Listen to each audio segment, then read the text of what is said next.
This is Elle Castro from blackfilm.com shooting today with producer Debra Martin Chase for the upcoming release of Sparkle on August 17th. I'm going to just jump right on in. Okay. After working on this project for such a long time, how excited are you that it's finally coming out? Honestly, sometimes I have to pinch myself and to remind myself that it really is coming out. It's been a 12-year journey. Obviously, it has been. Hold on, you know what? Like some mosquito or something flew behind me. I just saw him coming. So let me start over. So it's been a 12-year journey. Obviously, it's been a difficult journey. Um, but I am so happy that I'm happy with the movie. I'm so happy that it's coming out. I'm proud of the movie, and the movie's a tribute to believing in your dream and working hard to make it come true, just like Sparkle does in the real movie. As passionate as you are about the project, is there any aspect of the film, from the costumes, casting, or music, that you really want to get, that you really, really wanted to get right? I wanted to get everything right. I mean, the goal. Listen, we all went into this. Celine, Mara, Devon Franklin, our Sony executive, with the idea that we were going to make a really special movie that looked beautiful, that was, the music was great, that the drama was great, and we were lucky enough to assemble really just an A-plus team of people to work with us, from Ruth Carter, two-time Oscar-nominated costume designer who really just went to town on the movie, to our production designer, Gary Fruitkoff, who also designed Devil in a Blue Dress, my girl, Fatima Robinson, Dream Girls, and everything else under the sun. She's choreographed. And everybody came with passion and brought their A game, and I think that's reflected in what's on screen. So, I mean, this is not your first time at making a remake.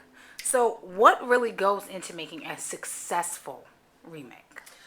Right, I did the Preacher's Wife was my first remake, and I think for me, what I look for is a great story that is universal and timeless, and then you can take that story and you keep what works from the original, and then you can add things in that make it more accessible to a contemporary audience, and hopefully you again find something that lives, you know, that was born yesterday but lives for today.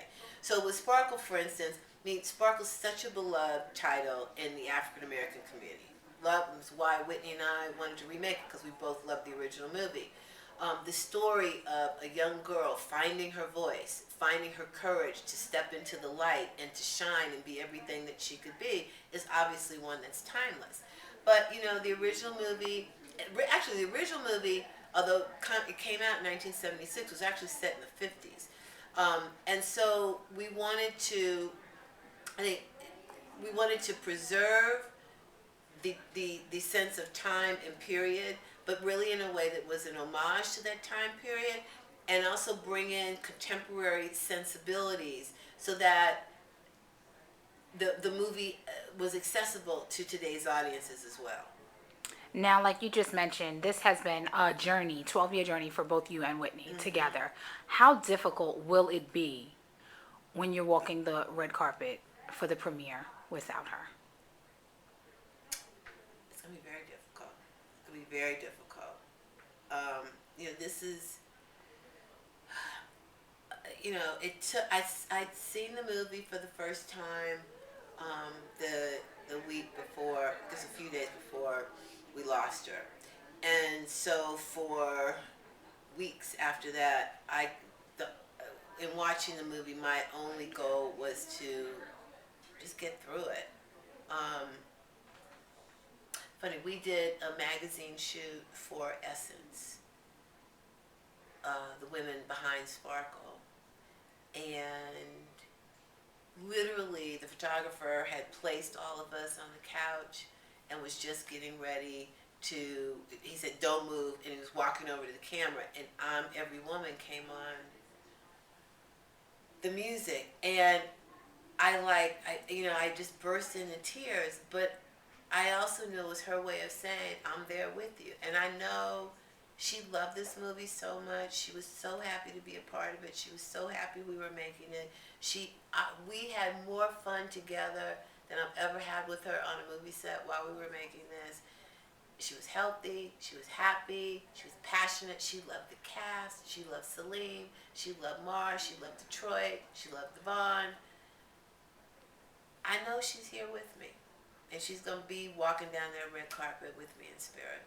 I think Whitney Houston was such a pivoting spirit just in entertainment period. I think her spirit's going to live on forever. Her legacy No forever with question. everyone. With No everyone. question. So, Sparkle's in the can. It comes out in a couple of weeks, just shy. It's going to be great. I have no doubts. Fingers are definitely crossed. Oscar, we're going to speak it from our mouths to God's ears.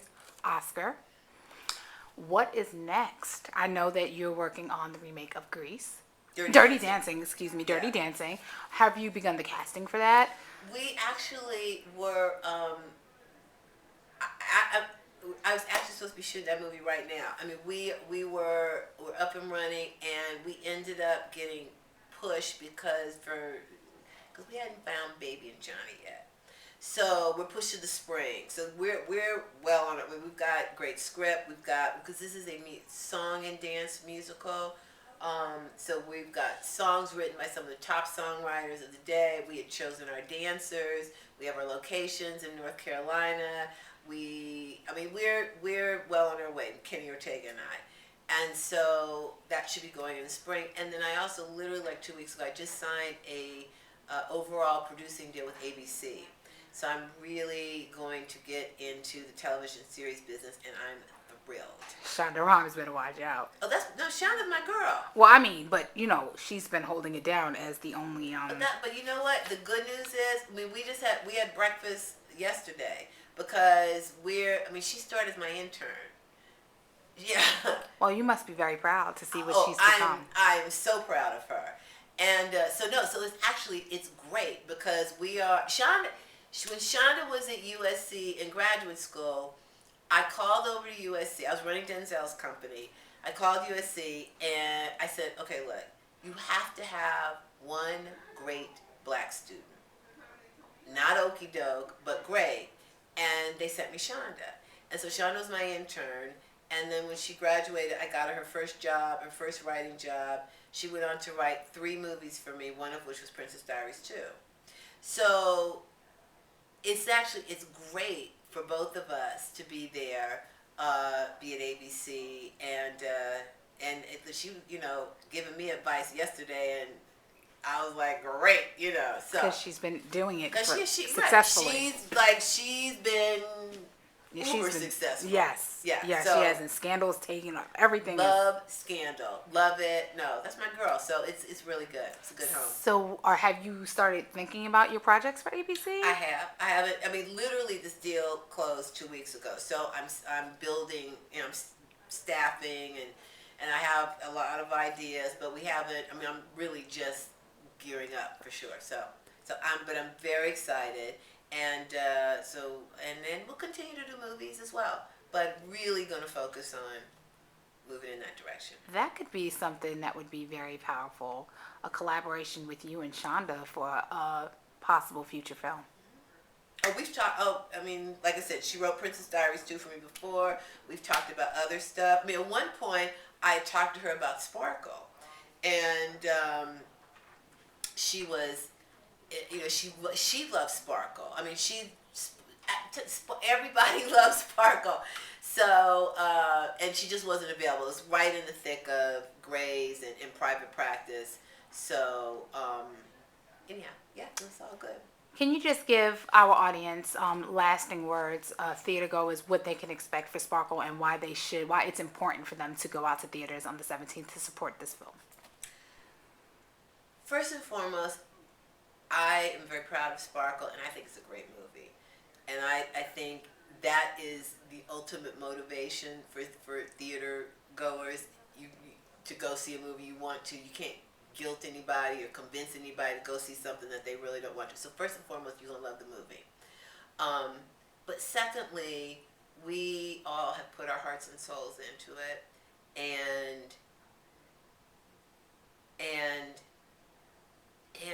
and this is the ultimate tribute to Whitney. And it's my way, this is my gift to her personally, because this is how people will remember her beautiful and healthy and happy, and it's a movie she loved dearly.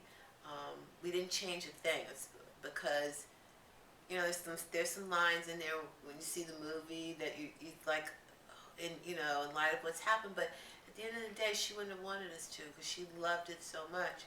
So come because it's a great movie. Please come pay tribute to Whitney. And I think just for black film in general, it's really important to have a strong opening weekend. So come early, come often, as they say. And I just hope that everybody enjoys it. Thank you so much for your time today. Thank you.